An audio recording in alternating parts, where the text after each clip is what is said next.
여러분들은 가수 나훈아 씨가 최근에 발표한 테스형이라는 노래가 왜 화제였던가를 혹시 알고 있습니까?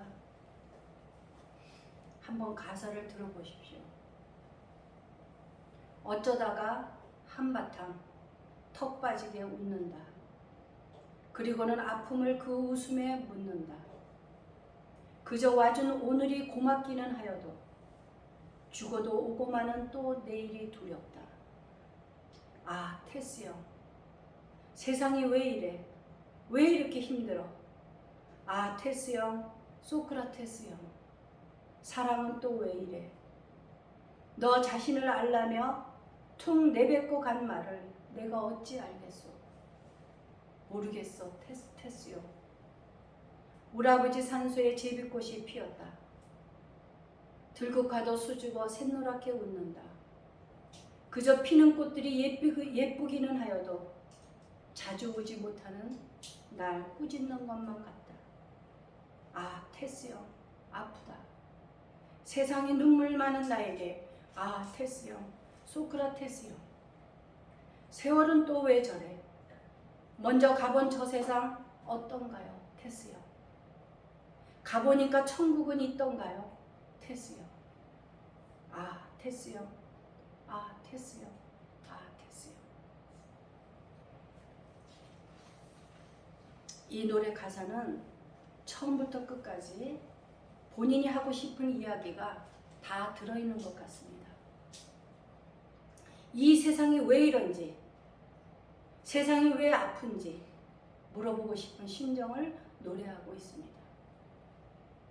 그리고 이 노래가 화제가 되었던 또 다른 한 이유는 코로나로 의기소침해진 우리 민초들의 마음을 다독여주고 있다는 것입니다. 저는 이 노래를 들으며 서양 철학의 출발점인 소크라테스를 형님이라 부르며 대중가요 속에 불러들였다는 것이 기발한 아이디어며 이례적이라고 생각했습니다. 그는 유명한 가수이지만 나름대로 세상과 삶이 힘든 것이 왜 없겠는가 다시 생각하게 만드는 노래였습니다. 소크라테스의 제자이자 아리스토텔레스의 스승인 플라톤은 20살에 소크라테스의 제자가 되었습니다. 그는 정치의 뜻을 두었으나 소크라테스의 죽음을 계기로 정치의 회의를 느끼고 철학자로서의 삶을 결심하게 됩니다. 그 플라톤이 쓴 소크라테스의 변명이라는 책을 읽으면 참으로 흥미롭습니다. 그 책 머리맡에는 소크라테스를 이렇게 소개하고 있습니다. 죽음을 두려워 않고 진리만을 사랑한 위대한 사상가라고 쓰여 있습니다. 그러한 소크라테스가 사형을 당한 이유와 제목이 무엇인지 아십니까? 하늘에 있는 것과 땅속에 있는 것을 탐구하는 괴상한 사람이며 악행을 일삼으며 악을 선처럼 보이게 하고 남에게도 터무니없는 것을 가르친다는 것이었습니다. 또 하나는 국가가 신앙하는 신을 믿지 않고 새로운 신을 믿는 죄를 범했으며 젊은이들을 타락시킨다는 것이었습니다. 그런데 소크라테스는 자신을 극형에 처하려는 법의 부당함을 주장하지 않고 목숨을 구걸하는 행위 또한 하지 않았습니다. 오히려 준엄하고 당당하게 의견을 밝히고 죽음을 두려워하지 않고 기꺼이 받아들이고 있다는 것입니다. 소크라테스는 사형 집행 때까지 태연하게 친구들과 이야기를 나누고 있습니다. 저는 소크라테스가 죽지 않기 위해 피할 수 있는 상황에서도 두려워하지 않고 죽음을 초연하게 받아들이는 것을 보면서 개인적으로 예수님께서 십자가를 지시고 묵묵히 골고다를 오르는 모습을 연상했습니다. 소크라테스가 만약 예수님과 같은 시대에 예수님을 만났더라면 아마도 기가 막히게 대화가 잘 되었을 거라는 생각을 해보았습니다. 그 이유는 너 자신을 알라는 말을 기초로 하여 영혼에 관해서 많이 깊이 생각했다는 것입니다. 그리고 삶의 온당한 방법을 아는 것을 지식의 목적이라 하고 이로써 도덕적 행위를 고양시키는 것을 지향했다는 것입니다. 소크라테스는 사람이 죽어도 영혼은 살아남는다는 사실에 확신을 가지고 있었습니다. 그가 죽음을 두려워하지 않은 것은 저 세상에 가도 이 세상에서처럼 스승과 친구들을 만날 수 있다는 신념을 가지고 있었고 영혼 불멸과 내세에 대한 확고한 정의가 자리 잡고 있었습니다. 그래서 소크라테스는 사람이 죽은 후에도 영혼이 그대로 존속되며 힘과 지혜를 그대로 지니고 있음을 입증하고 싶어 했습니다. 제가 하나님을 믿지 않는 사람들을 보면서 꼭 해주고 싶은 말을 소크라테스가 이 책에서 이렇게 말하고 있습니다. 실제로 영혼이 정말로 죽지 않는 불사라면 우리가 이 세상의 삶에만 급급할 것이 아니라 저 세상을 알뜰하게 보살펴야 하지 않겠는가 하는 것입니다. 사랑하는 여러분, 하나님께서는 뒤죽박죽, 뒤엉키고 갈등으로 가득 찬 이 세상에 내놓으신 주님의 해답으로 독생자 예수 그리스도를 보내주셨습니다. 지금 우리의 현실과 이 시대를 보십시오. 세상의 눈으로 바라보면 모든 것이 불가능하고 소망이 없으며 삶에 낙이 없고 현실은 절망스럽고 희망도 없고 때로는 절망과 좌절뿐입니다. 그러나 우리 그리스도인들이 왜 복된 자들이라는 것을 오늘 본문 말씀을 통하여 나누고자 하는 것입니다. 오늘 본문 말씀 시편 2편은 첫 번째 1편 시편과 짝을 이루면서 시편 전체의 서론을 구성하고 있습니다. 먼저 본문 말씀의 구조를 보면 네 부분으로 나누어서 생각해 볼 수 있습니다. 먼저 1절에서 3절까지를 제가 읽어보겠습니다. 어찌하여 이방 나라들이 분노하며 민족들이 헛된 일을 꾸미는가? 세상의 군왕들이 나서며 관원들이 서로 꾀하여 여호와와 그의 기름 부음 받은 자를 대적하며 우리가 그들의 맨 것을 끊고 그의 결박을 벗어버리자 하는도다. 이 말은 열방들과 이 열방이라는 것은 모든 민족을 말하는 것입니다. 열방들과 그 군왕들이 주의 나라와 그의 기름 부은 자를 대적하는 데 놀란 그 놀라움을 표현하고 있는 것입니다. 본 시편에서는 예수님을 묘사하는 칭호로 하나님이 세우신 왕, 기름 부은 자, 그리고 아들이라는 이 세 칭호가 함께 들어있는 유일한 구약성경 본문입니다. 여기에서 기름 부은 자와 내 아들이라고 하는 것은 신의 선택을 상징하는 칭호들입니다. 기름 부음이란 지명과 임명을 상징하는 의식인 것입니다. 그래서 목회자들을 기름 부음 받은 종이라고 부르는 것입니다. 구별된 기름을 성스러운 뿔에 담아 하나님 대리에 붓는 의식을 말하는 것입니다. 이스라엘의 고유한 의식이라고 여겨지는 이 예식은 전통적으로 선지자가 하나님을 대신하여 집례하였던 것입니다. 이 기름 부은 자는 유대 왕국에서 사용했던 왕을 일컫는 주요 칭호였습니다. 그 다음으로 4절에서 6절까지 보십시오. 하늘에 계신 이가 웃으시며 주께서 그들을 비웃으시리로다.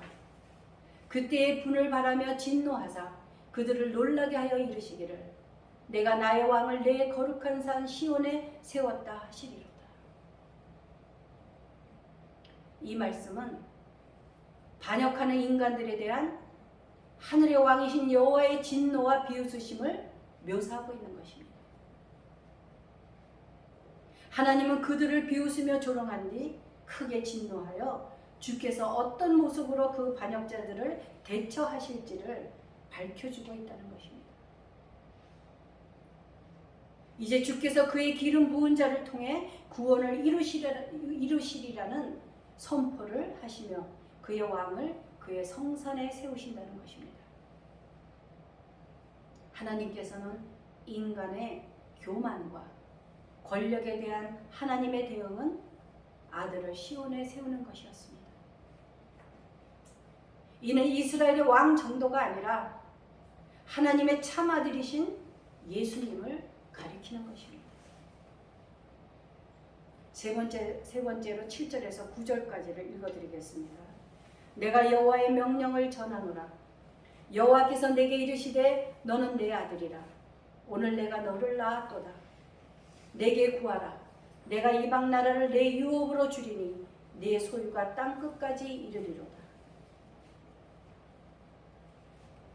내가 철장으로 그들을 깨뜨리며 질그릇같이 부수리라 하시도다. 하나님께서 그의 세우신 왕에게 허락하신 역할과 본질을 기록하고 있는 하나님의 칙령을 그 왕의 입을 통해서 밝히고 있는 것입니다.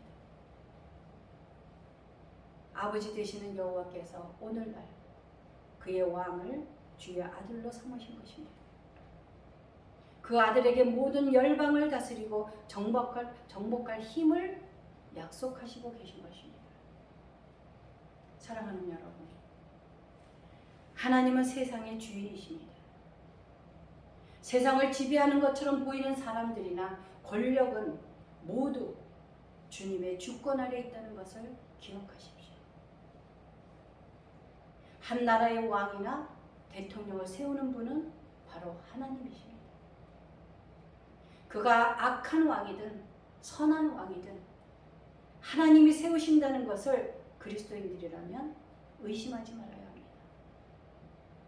그러나 우리는 하나님 뜻에 합당한 대통령, 의롭고 선한 지도자를 세울 것을 위하여 기도해야 된다는 것입니다.